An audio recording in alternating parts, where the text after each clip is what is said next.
오늘은 당신은 거듭나야 합니다 라는 제목으로 함께 은혜를 나누겠습니다. 사실 제목을 정할 때 당신은 거듭났습니까? 이렇게 의문형으로 하고 싶었는데 우리 성도님들 대다수는 거듭났을 거라고 믿고 확신하고, 또 그 밖에 교회를 오신 지 얼마 안 되신 분들이나 오늘 처음 오신 분들이 오늘 말씀을 듣고 거듭나야 하겠기에 오늘 당신은 거듭나야 합니다 라고 제목을 정하였습니다.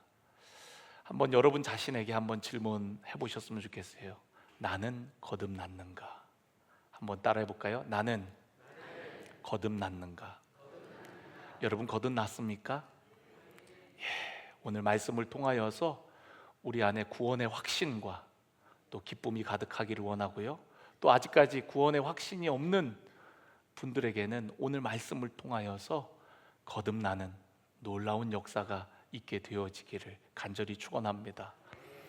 기본적이고 기초적인 말씀인 것 같지만 너무나도 중요한 말씀입니다.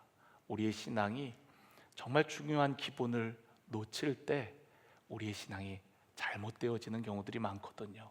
그래서 오늘 말씀을 통해서 여러분 자신의 신앙을 점검하시고, 또 아직까지 구원의 확신이 없는 분들은 말씀을 통해서 변화되어지는 구원의 확신을 갖는 역사가 있기를 간절히 원합니다. 오늘 본문은 니고데모와 예수님의 대화의 내용입니다. 근데 그 대화의 내용 안에 놀라운 진리가 담겨 있어요. 니고데모는 당시 이스라엘에서 정치적으로 뿐만 아니라 종교적으로 명망 있는 지도자였습니다. 우리가 읽은 본문 말씀 1절을 보면, 그런데 바리새인 중에 니고데모라 하는 사람이 있으니 유대인의 지도자라 라고 말씀하고 있습니다. 니고데모는 바리새인이었어요. 바리새인은 종교적 열심이 아주 남다른 사람들이었습니다. 바리새인들이 어떻게 생겨났습니까? 이스라엘 백성들이 아수르에 의해서 북이스라엘은 멸망하고, 또 남유다는 바벨론에 의해서 멸망하게 되어집니다. 그들이 멸망함을 당하고 흩어짐을 당한 후에 깨달은 것이 우리가 하나님을 섬기지 않고 하나님의 말씀을 어겼기 때문이라는 것을 알게 되어집니다. 하나님의 은혜로 이스라엘 백성들은 다시 고국으로 돌아오게 되어집니다. 돌아온 그들은 하나님의 말씀을 힘써 지키고 하나님만을 의지하기로 결단을 합니다. 그 중에 바리새인과 서기관들은 특별히 하나님의 말씀을 연구하여서 백성들에게 하나님의 말씀을 가르쳐주는 역할들을 했어요. 바리새인들은 원래 그런 좋은 의도에 해서 말씀에 대한 열심을 가지고 시작된 무리였지만, 예수님 당시에는 많이 변질되어서 종교적 형식만 남아 있었고, 경건의 모양은 있지만 경건의 능력은 잃어버린 그런 상태였습니다. 그래서 예수님께서는 그런 바리새인들을 많이 책망하셨어요. 그들을 가리켜서 회칠한 무덤이라고 이야기를 했습니다. 겉은 그럴듯한데, 겉으로는 하나님을 섬기는 것 같고 하나님을 이야기하는 것 같지만 그 마음은 실제로는 하나님을 사랑하는 마음이 없음을 예수님은 꿰뚫고 보셨던 것입니다. 그런 바리새인들을 예수님은 많이 책망하셨어요.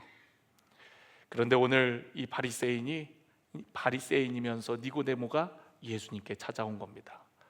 또한 니고데모는 유대인의 지도자다라고 얘기를 하고 있습니다. 유대인의 지도자라는 말은 사내들인 공의회의 회원이라는 의미입니다. 사내들인 공의회는 예수님 당시에는 71명으로 구성되어 있는 그 나라의 지도자들이었어요. 오늘날로 얘기하면 국회와 같습니다.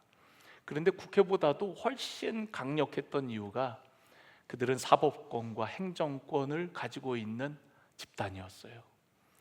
실제적으로 나라를 다스리고 이끄는 무리들이 바로 사내들인 공회원들이었습니다.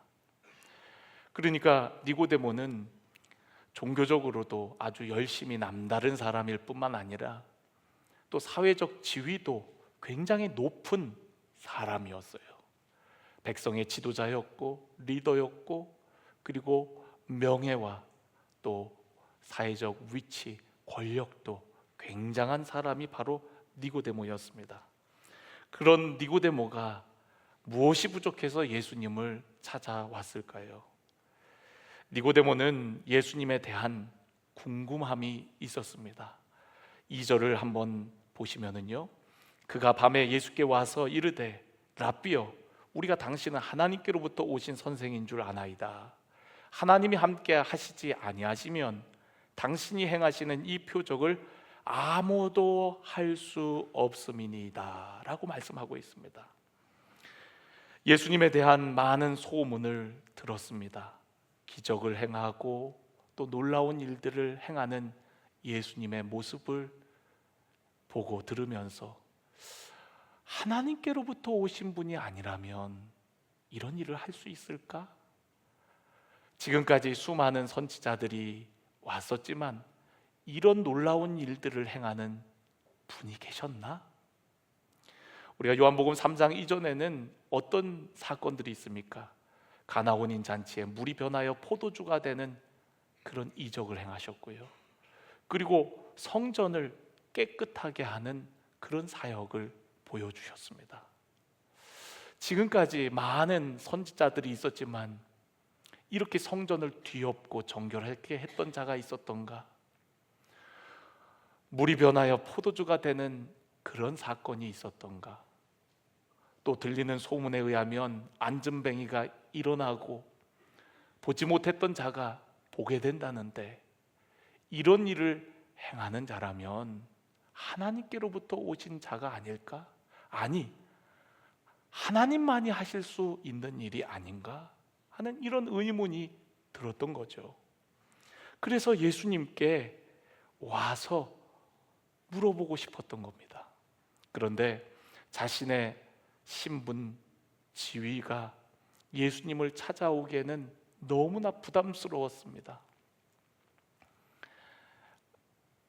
이 니고데모가 아마 나이도 예수님보다는 훨씬 많았을 테고요, 바리새인이라고 하면 백성들에게 선생님이라는 칭호를 받으면서 존경을 받는 사람인데, 예수님께 와서 묻는 것이 어쩌면 조금은 부끄럽고 또 자신의 신분에 의하면 부담스러웠는지도 모르겠어요. 그래서 오늘 여기 보니까 그가 밤에 예수께 와서 이야기하는 모습을 보게 되어집니다. 그런데 그 니고데모가 하는 이야기를 들어보면 예수님을 뭐라고 부릅니까? 랍비라고 불러요. 랍비는 아무한테나 부르는 호칭이 아니에요. 랍비는 바리새인들이 가장 듣고 싶어하는 호칭입니다. 그만큼 아주 최고의 존칭이 바로 랍비예요. 그런데 그런 호칭을 예수님께, 자신보다 훨씬 젊은 예수님께 랍비여라고 하면서 예수님께 말을 하고 있는 것입니다. 그리고 그의 이야기를 보면은 하나님을 향한 갈망이 있음을 알 수가 있어요. 랍비여, 우리가 당신은 하나님께로부터 오신 선생인 줄 아나이다. 또 하나님이 함께 하시지 아니하시면 하면서 이렇게 하나님 이야기를 하는 걸 볼 수가 있어요. 하나님에 대한 마음, 하나님에 대한 생각이 없다면 이렇게 이야기할 수 없겠죠. 하나님에 대한 갈망은 있지만 뭔가 마음에 만족스러운 해답을 얻지 못한 상태, 영적인 목마름은 있지만 뭔가 만족스러운 그런 해결함은 없는 상태가 바로 니고데모의 상태였던 거죠. 그런데 니고데모는 아주 겸손하게 예수님께 랍비여라고 고백하며 나오는 겁니다. 여러분, 예수님은요, 우리의 중심을 보세요. 우리의 마음이 어떠한지를 보십니다. 여러분, 니고데모가 어려서부터 얼마나 하나님 말씀을 많이 배웠겠습니까? 얼마나 종교적 지식이 남들보다 많이 있겠습니까? 그런데 그는 예수님 앞에 랍비여 하면서 겸손하게 나왔어요. 그러니까 예수님께서도 그런 니고데모의 겸손한 모습을 보시고 정말 중요한 구원의 진리의 말씀들을 그에게 해주십니다. 우리가 성경에서 가장 중요한 말씀을 하나 꼽으라 그러면 요한복음 3장을 꼽지 않습니까? 바로 니고데모와의 대화 속에 정말 중요한 말씀들, 주옥 같은 말씀들이 바로 나오게 되어지는 거거든요. 왜 그럴까요? 니고데모를 주님께서 사랑하셨고 그 영혼의 중심을 보셨다는 거예요. 니고데모가 자신도 랍비라고 우쭐대면서 자기가 아는 지식을 늘어놓는 것이 아니라 정말 영적인 갈망을 가지고 예수님께 나오는 그 겸손한 모습을 예수님께서 기뻐하셨던 것이죠. 하나님은요, 교만한 자를 기뻐하지 않습니다. 교만한 자를 멀리 하세요. 겸손한 자를 가까이 하십니다. 하나님께서 왜 니고데모에게 이토록 중요한 말씀을 그에게 해주신단 말입니까? 그것도 예수님께서 평소에 좋아하지 않는 바리새인인 그가 한밤중에 찾아왔는데 그에게 그렇게 중요한 말씀을 왜 해주시는 겁니까? 니고데모 안에 갈망을 보았기 때문에 그래요. 그리고 니고데모 안에 그런 겸손한 자세를 보았기 때문에 그렇습니다. 여러분, 오늘 여러분들 누구에게 예배드리러 오신 겁니까? 이재훈 목사 만나러 오셨습니까? 네. 여러분, 저 만나러 오신 분들은 아마 거의 없을 겁니다. 오늘 우린 살아계신 하나님 앞에 나와 예배하려고 이 자리에 왔습니다. 하나님께서 부족하지만 저를 통하여 여러분들에게 말씀하시는 거예요. 나이가 적던 많던 아무 상관없습니다. 이 시간에 저를 통해서 여러분들이 하나님을 바라볼 수 있는 은혜가 있기를 간절히 원합니다. 겸손함으로 하나님을 바라는 자에게 하나님께서 그러한 자에게 은혜를 주시고 말씀을 하십니다. 그러나 교만한 자는 은혜를 받을 수가 없습니다. 하나님의 말씀을 듣고도 깨달을 수가 없습니다. 다른 바리새인들의 삶을 보십시오. 예수님 주변에는 늘 배회하는 바리새인들과 서기관들이 있었습니다. 그들은 예수님의 말씀을 직접 듣고도 예수님의 이적을 보고도 그들은 은혜 받지 못했어요. 깨닫지 못했습니다. 왜 그렇습니까? 교만하기 때문에 그렇습니다. 그러나 니고데모는 이 밤에 찾아와서 예수님의 말씀을 듣고 그의 삶이 변화되게 됩니다. 그 변화는 마지막에 제가 말씀드리겠습니다. 니고데모는 종교적 지식에 있어서 누구보다 뒤처지지 않고 사회적 지위와 경험에 있어서는 누구보다도 많은 경험과 높은 지위에 있는 사람이었습니다. 그러나 그는 예수님께 와서 예수님이 하시는 일에 대해서 묻게 되어집니다. 예수님은 니고데모를 보자 그의 근원적인 문제를 꿰뚫어 보시고 애둘러 말하지 않고 그에게 단도직입적으로 말씀을 하십니다. 니고데모에게 가장 필요한 것은, 가장 시급한 것은, 가장 중요한 것은 바로 구원의 문제였거든요. 이 문제는 니고데모에게만 그렇습니까?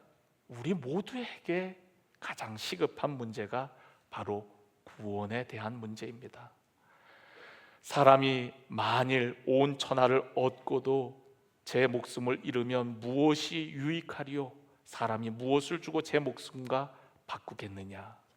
여러분, 우리가 생명을 얻지 못한다면 무슨 유익이 있겠습니까?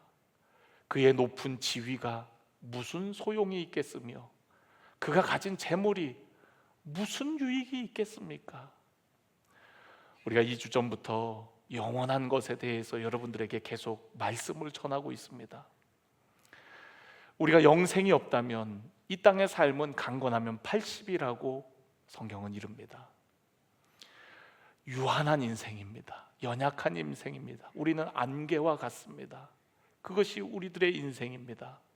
사람이 죽는 것은 정하신 것이요 그 후에는 심판이 있다고 했습니다. 그런데 여러분, 우리가 영원한 멸망 가운데 고통당하면 여러분 무슨 소용이 있겠습니까? 아무리 이 땅에서 높은 지위에 많은 것을 누린다 한들 영생이 없다면 무슨 유익이 있겠냐고요. 세상의 모든 부귀영화를 누렸던 솔로몬이 모든 것이 헛되다라고 얘기했던 이유가 무엇입니까? 이 땅의 삶이 허무하다고 허무주의를 얘기하는 겁니까? 아닙니다. 영원하신 하나님을 알지 못한다면 이 땅의 삶 80년 잘 살았다고 해도 영원한 생명이 없다면 그 삶은 잘 산 게 아니라는 얘기입니다. 우리는 영생을 소유해야 됩니다. 참된 생명을 누려야 됩니다. 하나님께서 아들을 왜 보내셨습니까? 우리에게 생명을 주시기 위해 보내셨지 않습니까? 그 예수님, 우리의 구원이요 생명이신 예수님 알지 못하면 아무리 지위가 높아도 아무리 종교적으로 사람들에게 인정받고 존경을 받아도 소용이 없다라는 겁니다. 니고데모에게 예수님께서 진실을 얘기해 주죠. 3절 우리 다 같이 한번 읽어보겠습니다. 시작. 예수께서 대답하여 이르시되 진실로 진실로 내게 이르노니 사람이 거듭나지 아니하면 하나님 나라를 볼 수 없느니라. 아멘. 여러분, 거듭난다는 것은 구원받는 것을 의미합니다. 하나님 나라의 백성이 되어지는 것을 의미합니다. 거듭나는 것은 내 힘으로 되어지는 것은 아니에요. 거듭난다는 말은 다시 태어난다는 것을 의미합니다. 마치 우리 육신의 출생이 내 힘으로 이루어지는 것이 아닌 것처럼 거듭남도 내 힘으로 이루어지는 것이 아닙니다. 전적인 하나님의 은혜입니다.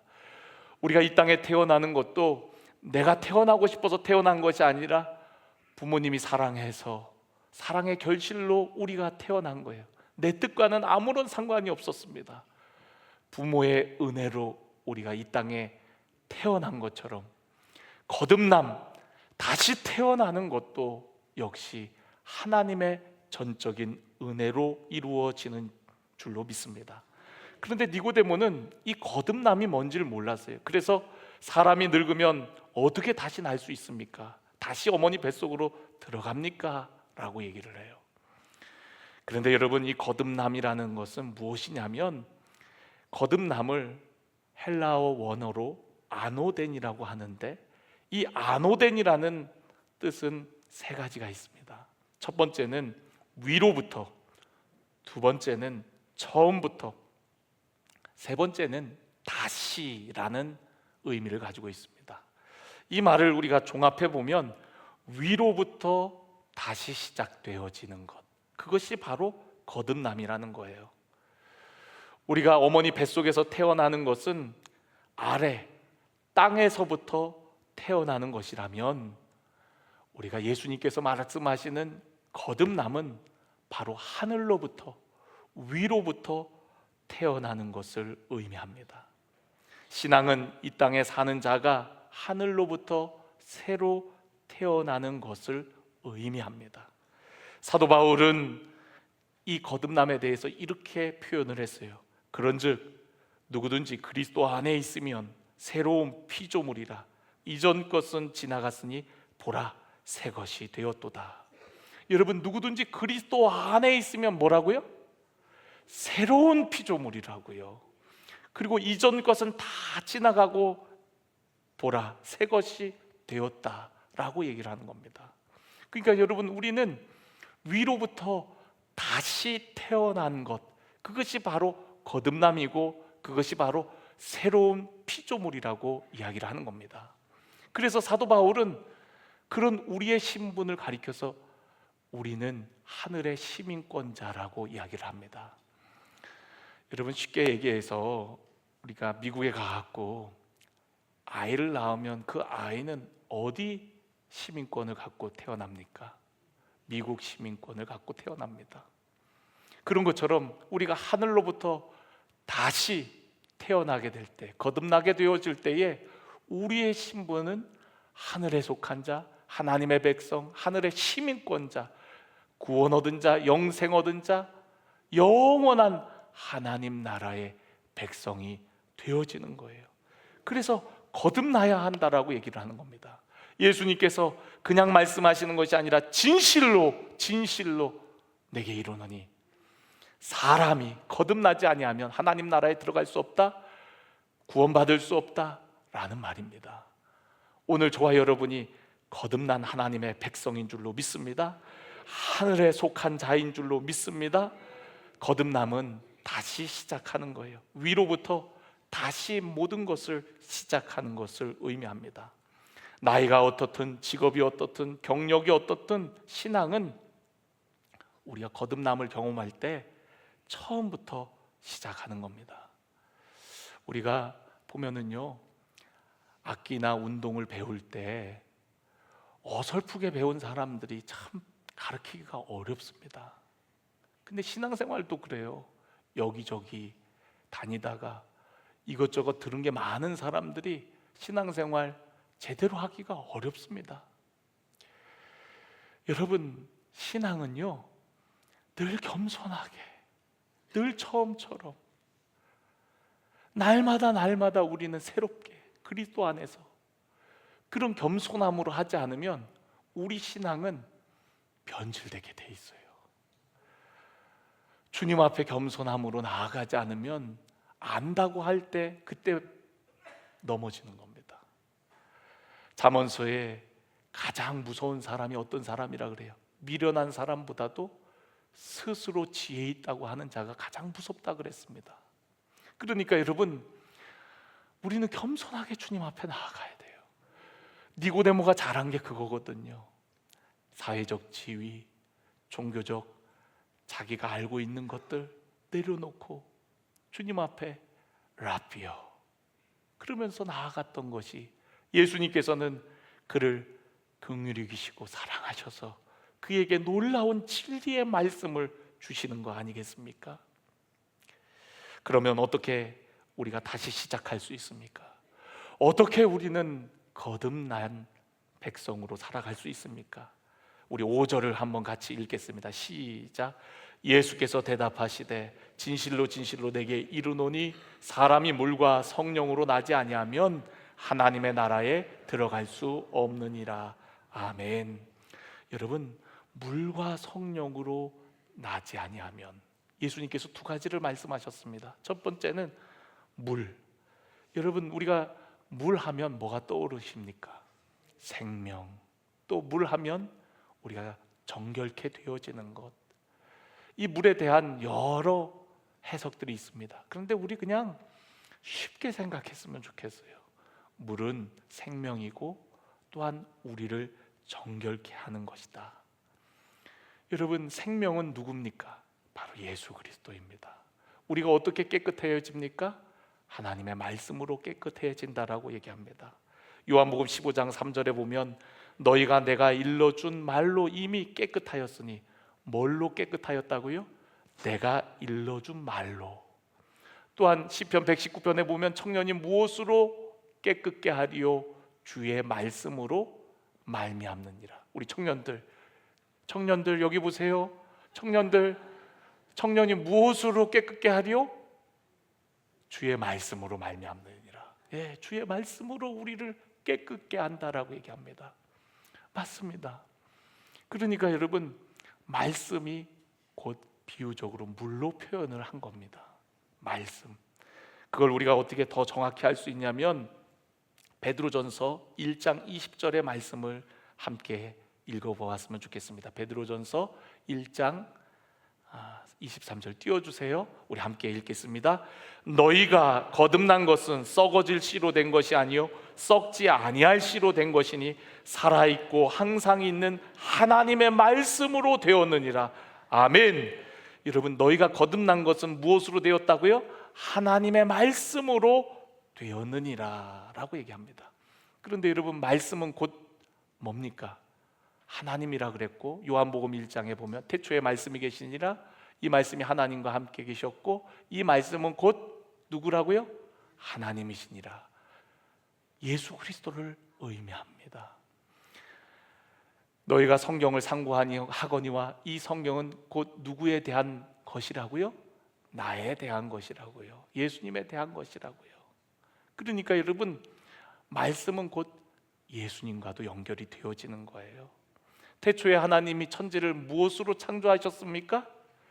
말씀으로 창조하셨습니다. 제가 늘 잘 인용하는 에스겔 37장에 마른 뼈, 아무런 생명이 없는 마른 뼈가 무엇에 반응합니까? 하나님의 말씀에 반응합니다. 여호와의 말씀을 들을지어다 할 때에 그 마른 뼈들이 착착착착 붙어갖고 하나님의 군대가 됩니다. 그 말씀으로 우리는 생명을 얻는 거예요. 말씀으로 살아나는 겁니다. 우리가 구원받는 것을 믿음이라고 하는데, 믿음으로 구원받는다고 하는데, 그 믿음은 들음에서 난다 그랬어요. 들음은 어떤 것을 들음을 통하여서입니까? 그리스도의 말씀입니다. 그러니까 여러분, 말씀과 성령으로 우리는 거듭나는 거예요. 예수 그리스도를 통하여 우리는 거듭나고 또한 성령으로 새 사람이 되어지는 줄로 믿습니다. 그래서 여러분, 물과 성령은 말씀과 성령 또한 예수 그리스도와 성령으로 우리는 거듭나서 하나님 나라에 들어가게 되어지는 겁니다. 예수님께서는 십자가를 앞에 두고 제자들에게 그런 말씀을 하시죠. 요한복음 14장에 보면 너희는 마음에 근심하지 말라. 하나님을 믿으니 또 나를 믿으라. 내 아버지 집에 거할 곳이 많도다. 내가 처소를 예비하러 간다. 거처를 예비하러 간다. 내가 거처를 예비하고 나면 너희에게로 다시 와서 나 있는 곳에 너희도 있게 하리라. 그리고 너희들 내가 가는 것이 유익하다. 왜냐하면 내가 가야만 아버지께서 약속하신 성령이 너희에게 온다. 나는 너희를 고아와 같이 내버려 두지 않을 것이다. 보혜사, 또 다른 보혜사 성령께서 너희에게 오셔서 너희와 함께 하실 것이다 라고 말씀하셨어요. 여러분, 이 보혜사라는 원어가 헬라어로는 파라클레토스입니다. 근데 이 파라클레토스는 우리 곁에 계신 분을 의미해요. 우리 곁에 계신 분. 예수님이 우리를 떠나지만 너희에게 또 다른 보혜사, 왜냐하면 예수님이 임마누엘의 하나님이었기 때문에, 우리와 함께 하시는 하나님이셨기 때문에 나는 너희를 떠나지만 너희 곁에 또 다른 하나님을 보내실 것이다. 하나님을 보내어 주실 것이다. 그분이 바로 성령님이라는 거예요. 그분을 보내셔서 너희로 하여금 생각나게 하고 가르쳐주고 깨닫게 하는, 너희들의 삶을 변화시켜가는 그런 역할들을 하실 것이다. 너희들을 홀로 두지 않고 그 성령을 통하여서 우리를 돕고 인도하실 것임을 말씀해 주셨어요. 그래서 여러분, 우리의 삶의 변화는 바로 성령을 통하여서 우리의 삶에 놀라운 변화를 경험하게 되어지는 줄로 믿습니다. 물과 성령, 바로 성령을 통하여서 우리는 거듭남을 경험하고 하늘의 사람으로 살아가게 되어지는 거예요. 에스겔서 37장을 보면은 하나님의 말씀을 명할 때에 하나님의 군대가 되지만 움직이는 군대는 되지 않습니다. 그런데 다시 명해서 사방에서 생기가 불어오니까 움직이는 하나님의 군대가 되었습니다. 하나님께서 말씀으로 세상을 창조하시고 맨 마지막에 사람을 창조하실 때 사람은 흙으로 빚으셨다 그랬어요. 그리고 맨 마지막에 어떻게 하셨습니까? 그 코에 생기를 후 불어넣으셨다는 거예요. 그 생기가 바로 히브리어는 푸뉴마라고 하는데 바로 영, 호흡, 그리고 성령을 의미합니다. 부활하신 예수님께서 두려워하는 제자들에게 나타나셔갖고 하셨던 첫 말씀이 무엇입니까? 그들에게 숨을 내쉬며 성령을 받으라 라고 말씀하셨습니다. 그들이 성령 받기 전까지는 여전히 두려워 떨었습니다. 새 사람이 되지를 못했습니다. 예수님을 알고는 있었지만 참된 제자로, 주님을 따르는 자로 살지 못했습니다. 그런데 오순절 마가의 다락방에 바람처럼 불처럼 임하신 그 성령님이 그들 가운데 임하고 나서 그들의 모습은 완전히 딴판이 되었습니다. 어부였던 무식한 자들이 유식하게 복음을 전하게 되었고요. 죽음을 두려워했던 그들이 어떤 환난과 고난도 두려워하지 아니하고 담대하게 복음을 전하는 모습들이 되었습니다. 세상을 두려워했던 그들이 이제는 세상을 작게 여기고 영원한 하나님 나라를 위하여서 나와 함께 하시는 그 영원하신 주님을 위해서 자신의 목숨도 아까워하지 않고 내어주는 그런 놀라운 삶을 살게 되었습니다. 어떻게 그런 일이 가능하죠? 바로 성령의 역사입니다. 성령의 역사는 눈에 보이지 않습니다. 그러나 우리는 그것이 성령의 역사라는 것을 잘 알고 있어요. 예수님께서 성령의 역사에 대해서 이렇게 표현을 합니다. 8절, 바람이 임의로 불매 내가 그 소리는 들어도 어디서 와서 어디로 가는지 알지 못하나니 성령으로 난 사람도 다 그러하니라. 여러분, 바람이 어떻게 시작돼서 어떻게 사라지는지 우리는 알지 못합니다. 그러나 바람이 불 때에 바람이 부는구나, 보이지 않지만 바람을 우리는 느낄 수 있는 것처럼 마치 성령의 역사도 그와 같다라는 거예요. 성령님이 눈에 보이지 않지만 사람들이 변화되어집니다. 어제까지는 두려워하던 그가 오늘은 나와서 복음을 전합니다. 어제까지는 핍박자였던 바울이 오늘은 나와서 예수는 그리스도라고 증거합니다. 바로 이것이 성령의 역사입니다. 성령님을 눈으로 보이진 않지만 그가 바로 그러한 변화가 바로 성령의 역사인 것을 우리는 잘 알고 있습니다. 여러분들도 그런 성령의 은혜를 경험하지 않습니까? 예배에 왔는데 나도 모르게 눈물이 나옵니다. 내 마음이 갑자기 먹먹해집니다. 그리고 사람들이 사랑스러워지고 또한 다른 봉사할 일들, 또 무언가 할 일들이 내 눈에 띄기 시작합니다. 교회를 수십 번 수백 번 왔어도 한 번도 들지 않았던 생각들이 내 눈에 들어오고 내 생각 가운데, 내 마음 가운데 감동이 되어집니다. 왜 그렇습니까? 우리 안에 성령께서 역사하고 계시기 때문에 그렇습니다. 예전에는 세상 일이 내 삶의 전부였는데 성령이 임하신 사람은 이제는 세상 것들이 아무것도 아닌 것처럼 보입니다. 사도 바울이 예수님 만나고 그의 삶이 성령으로 새로워지고 난 다음에는 그의 모든 것이 다 배설물과 같이 여겨진다고 했습니다. 하나님의 영광에 비하면 우리가 받는 이 고난은 아무것도 아니라고 고백합니다. 어떻게 그런 일이 일어납니까? 바로 우리 안에 계시는 성령의 역사입니다. 여러분들은 물과 성령으로, 말씀과 성령으로 거듭나셨습니까? 오늘 여러분 안에 거듭난 그 증거, 오늘 지금 방금 얘기했던 그러한 일들이 여러분의 삶 가운데 매일매일 있으신가요? 예수님은 위로부터 오신 분이라고 이야기합니다. 요한복음 3장 13절에 보면 하늘에서 내려온 자 곧 인자 외에는 하늘에 올라간 자가 없느니라. 여러분, 하늘에서 왜 예수님이 오셨습니까? 우리에게 생명을 주시기 위해서. 또 오신 예수님은 왜 하늘로 올려가셨습니까? 우리를 위해 영원한 거처를 예비하기 위해서. 그런 우리들을 혼자 내버려 두지 아니하고 성령을 보내주셨습니다.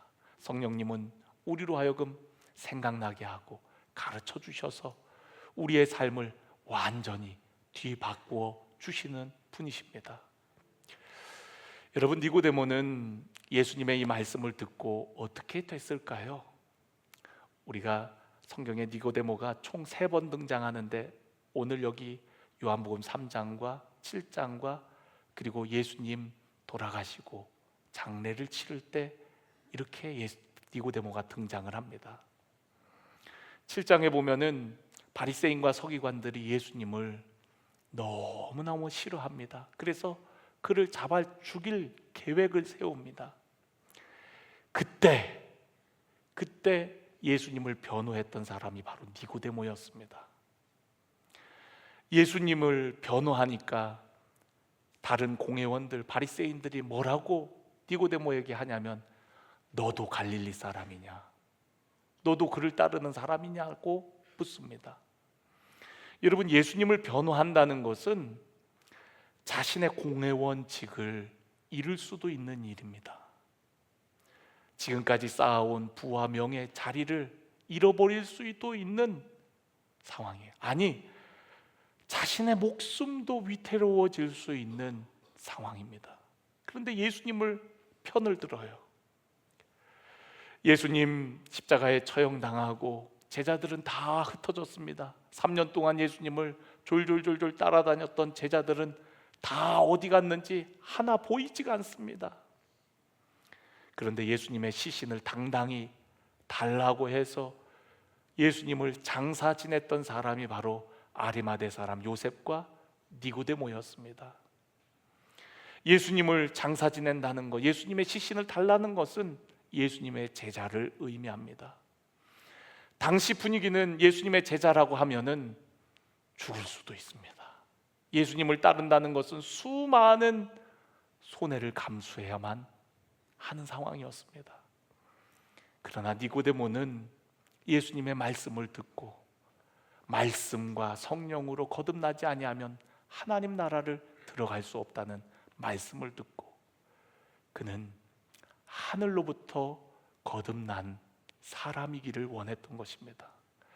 영원한 하나님 나라, 이 땅의 공회원보다 사람들에게 인정받고 존경받는 랍비의 자리에 보다 더 그것이 중요하다는 것을 깨달은 것이죠. 저는 오늘 여러분들이 니고데모와 같은 믿음의 눈이 열리기를 간절히 원합니다.